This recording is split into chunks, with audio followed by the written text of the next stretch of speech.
आपने कांग्रेस पर इतना बड़ा आक्षेप लगा दिया। रागिनी, आप जवाब दीजिएगा मुख्तार भाई की बातों का, लेकिन मुझे ये समझाइए कि कहाँ चूक हो गई। 50 के फिगर पर नहीं पहुंच रहा महागठबंधन, ये स्थिति दिखाई दे रही है। सुमित जी, शिवमंगल सिंह सुमन जी की पंक्तियों से मैं शुरू करना चाहती हूँ कि क्या हार में क्या जीत में, किंचित नहीं भयभीत में, संघर्ष पथ पर जो मिला ये भी सही वो भी सही। तो देखिए, बिहार का चुनाव केवल ये जो आपके आंकड़े आ रहे हैं सामने इसकी वजह से विलक्षण नहीं है, इस कारण से भी विलक्षण था कि सत्ता के हर तंत्र के दुरुपयोग के बावजूद, साम दाम दंड भेद येन केन प्रखारेण की राजनीति के बावजूद, चुनाव आयोग की संलिप्तता और संरक्षण के बावजूद हमने जनमुखी जन राजनीति की, जनता के वोट के अधिकार को मुद्दा बनाया और ये जानते हुए बनाया कि जिनके वोट कट चुके हैं लाखों की संख्या में वो तो वोट डालने आएंगे नहीं। उसके बाद भी शिक्षा हो, स्वास्थ्य हो, बेरोजगारी हो, पलायन, इन सब मुद्दों पर चुनाव माफी के साथ रागिनी जी, अक्सर आपके साथ चुनाव के दिनों में डिबेट हुआ, चर्चा हुई।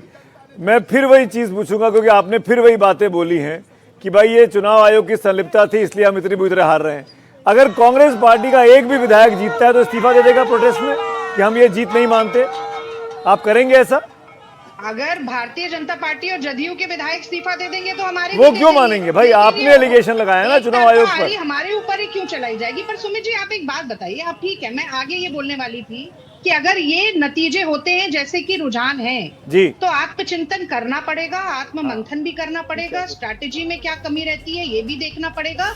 लेकिन इसके बावजूद सुमित जी, अगर भारतीय जनता पार्टी के सांसद, उनके प्रकोष्ठ के पदाधिकारी एक साल में 2 जगह वोट देते हैं, अगर एक एक मकान में 100, 200, 500 वोट रजिस्टर्ड हैं, पवन खेड़ा जी का 2 जगह था, सॉरी पवन खेड़ा जी का 2 जगह था आपकी पार्टी के बड़े नेता, बार-बार आते हैं, उनकी वाइफ का 2 जगह निकल कर आया, एलिगेशन लगा। तो कहना पड़ेगा नहीं, पर रागिनी जी इस बात को समझाइए, जो फ्रेंडली फाइट आप 243 के बदले 255 सीटों पे जो लड़े हैं वो सुसाइडल साबित हुई ना।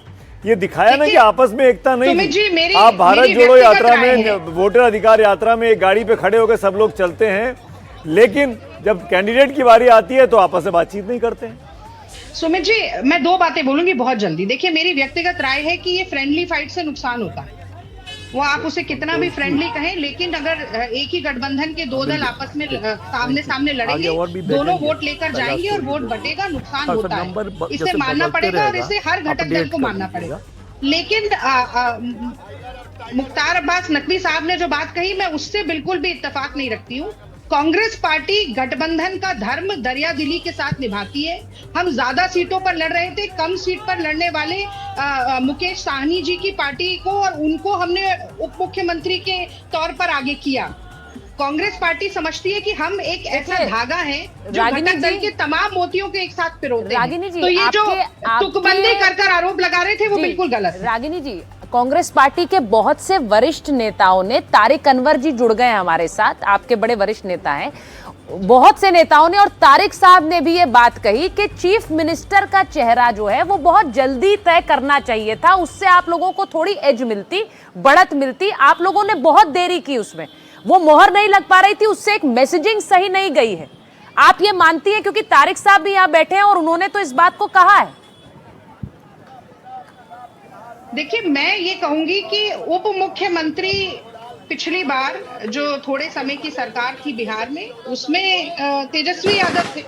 तेजस्वी यादव बार बार कह रहे थे कि राहुल गांधी देश के अगले प्रधानमंत्री होंगे। राहुल गांधी जी ने भी ये बात कई बार कही कि तेजस्वी यादव मुख्यमंत्री का चेहरा होंगे। मुझे नहीं लगता कि इसमें कोई बहुत ज्यादा समस्या थी। अनाउंसमेंट, फॉर्मल अनाउंसमेंट नहीं किया आप लोगों ने।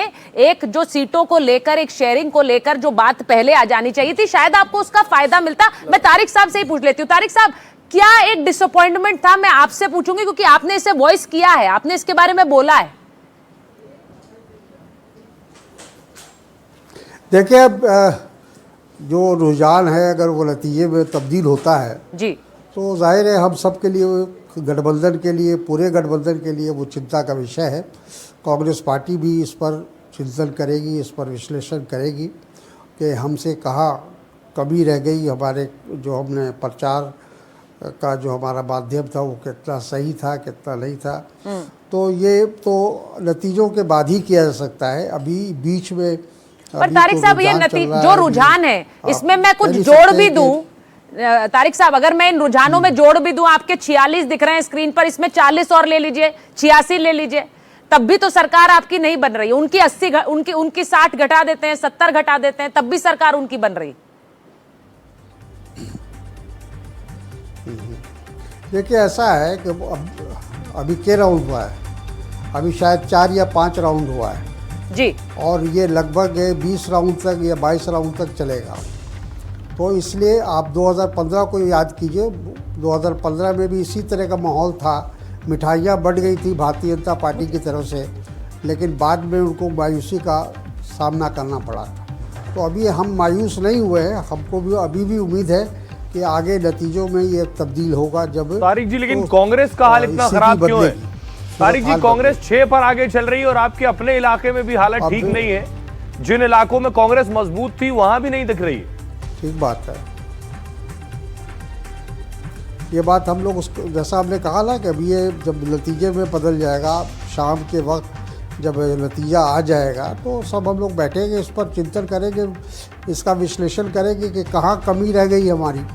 लेकिन अभी फ़ौरन उसको स्वीकार नहीं किया सकता, क्योंकि मैंने खुद देखा है, मेरा अपना व्यक्तिगत अनुभव है। अभी 2024 का जब मैं लोकसभा का चुनाव मैंने जीता है, तो उसका आपको मैं बताना चाहूँगा कि हम 12 राउंड तक मैं स्वयं पीछे था, 40,000 वोटों से पीछे था, लेकिन 13वें राउंड से फिर हमने उसको मेकअप किया और फिर 50,000।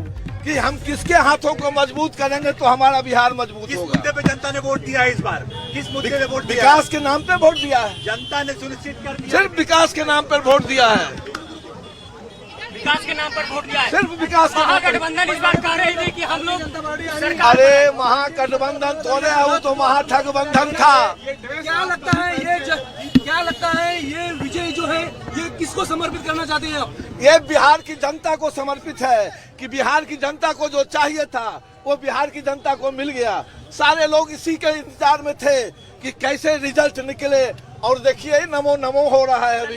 कितनी बड़ी विजय है ये? कितनी बड़ी? ये बहुत बड़ी विजय है। ये किसकी विजय है? सच्चाई की विजय है, सच्चाई की विजय है, सत्य की विजय है, सत्य की। नीतीश कुमार और नरेंद्र मोदी ने जिस तरीके से प्रयास किया था, क्या लगता है आपको यहाँ पर इनको सक्सेसफुल मिला है? अरे तो उसी का तो सक्सेसफुल है। देखिए अब जनता अब बिहार की जनता प्रबुद्ध जनता है, उसको पता था कि हम किसको वोट देंगे और कौन मेरे लिए काम करेगा। बड़े हुए वोट आपके ऊपर पड़े, ऐसा लग रहा है इस वक्त 71% वोट पड़े थे जो बोल रहे थे विरोधी पक्ष में जाएंगे, लेकिन अरे क्या है का विरोधी? कौन विरोधी? जैसे देखिए जिसका मालिक बलवान उसका चेला पहलवान। अच्छा हाँ, अच्छा, तो क्या लगता है इस बार 5 साल में जिस तरीके से काम हुआ है और तेजी से बढ़ेगा और बहुत बढ़िया होगा, आप देखना ना। रागिनी नायक बनी हुई। रागिनी जी, आप एक और बाजी भी शुरू हो गई है। 190 के बाद नीतीश कुमार की तस्वीरें कार्यकर्ताओं के हाथ में है और नीतीश कुमार जिंदाबाद के नारे लग रहे हैं।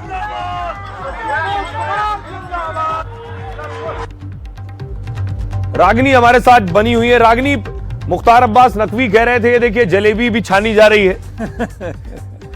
राष्ट्रीय मिठाई जलेबी हरियाणा चुनाव के बाद ज्यादा चर्चा में आई है। हरियाणा जलेबी और जलेबा, हरियाणा में तो बड़े वाला में जलेबी होती है सर। रागिनी, मुख्तार अब्बास नकवी साहब कह रहे थे आप लोगों ने फटाफट हड़बड़ी में खटाखट गड़बड़ी कर दी।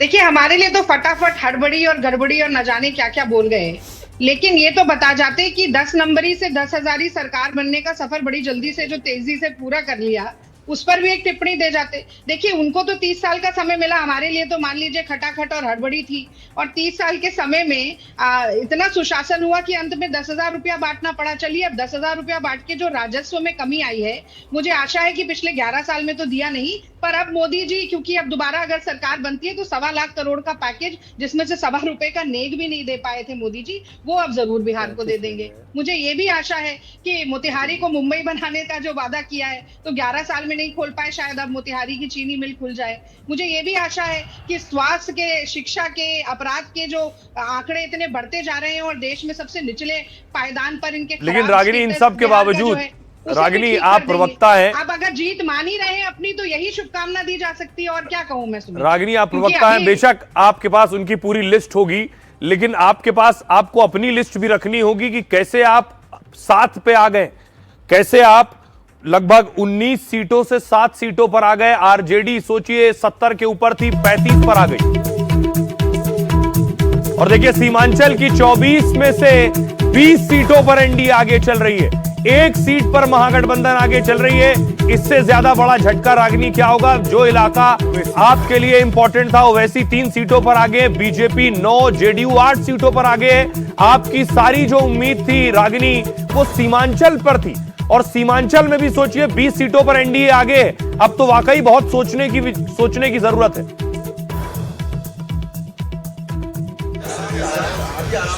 बताओ जल्दी बोलो किसी को बोलना है। अंता की अच्छी न्यूज आ रही है। राजस्थान में माहौल बन चुका था पहले से ही। उम्मीद करते हैं कि शाम तक बहुत अच्छी मार्जिन से कांग्रेस जीतेगी।